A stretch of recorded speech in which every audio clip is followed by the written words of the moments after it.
Hello mga kabislok, magandang umaga.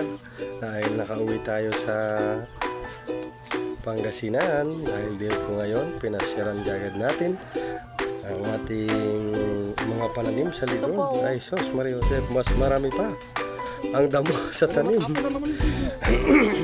Halos natabunan ng ating garden, pero all goods pa rin mga kabislok, dahil naka-harvest pa rin tayo ng mga kaunting gulay para sa umagahan natin.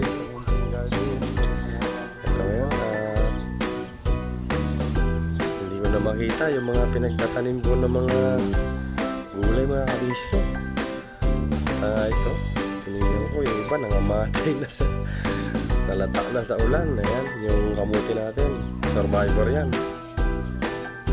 Nabawasan na rin natin yan ng gulay. Ito, survivor din ang isang luyang dilaw na gamot sa kabag, sa mga palautot, at sa yung mga mga kabislok. Meron tayong mga alugbati tsaka sili, patola. Ayan, sili mga kabislok, masarap sa sausawan yan. Huwag ka lang masobrahan dahil magkaroon ka ng almo sa yung kigol-kigol. Almoranas. Ayan na mga kabislok.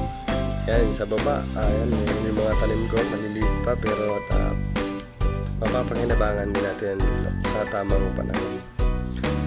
Ayan, yung talong ko dyan. Nahuli tayo mga kabislok. Bulaklak na lang yung naabutan natin. Wala nang bunga.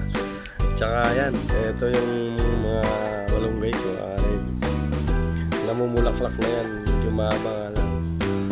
Tapos ito mga kabislok, meron tayong kamyas dyan, tsaka tanglad. At meron tayong nakahanda sa mga sauna. Pagka tagulan, maubusan tayo ng gasol. Meron tayong sinibak na kahoy mga kabislok. Ayan, pinuntahan ko yung aking pinahinog na langka.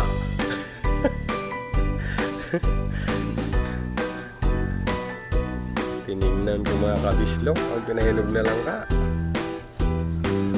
Dismayado tayo dyan kabislok. Nawala.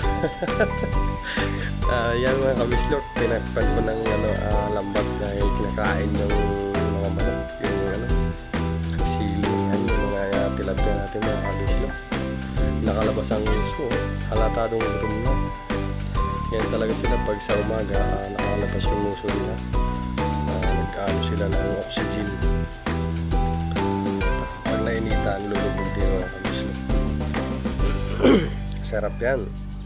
Medyo malaki-laki na yan mga kabislok. At ito, yung kalamansi natin mga kabislok.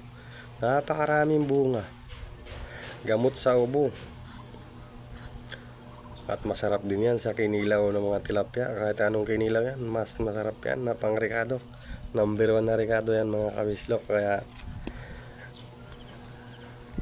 masarap na yan, namumunga na. At ito mga kabislok, lumabas na tayo sa fish pan. Dahil atin nang lulutuin, naggisa na tayo dyan mga kabislok. Tapos sinulog ko na yung sardinas mga kabislok. Lagyan ko ng kaunting sabaw para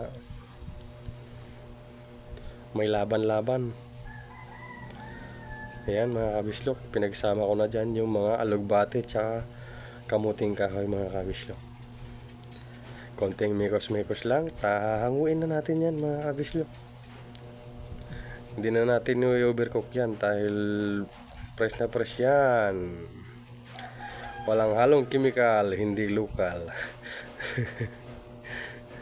Kaling sa likod bahay lang yan mga kabislok. Ayos na. Sarap na yung mga kabislok. At sinunod na natin yung tuyo mga kabislok. Tapos ito yung okra, nilaga na natin mga kabislok. Ito, ready na tayo. Ready na tayo sa pagkain mga kabislok. Ayan na. Nag-pray na yung anak ko mga kabislok. Thank you for watching mga kabislok. Huwag kalimutan pag-share at pag-like. Ayan mga kabislok, goodbye.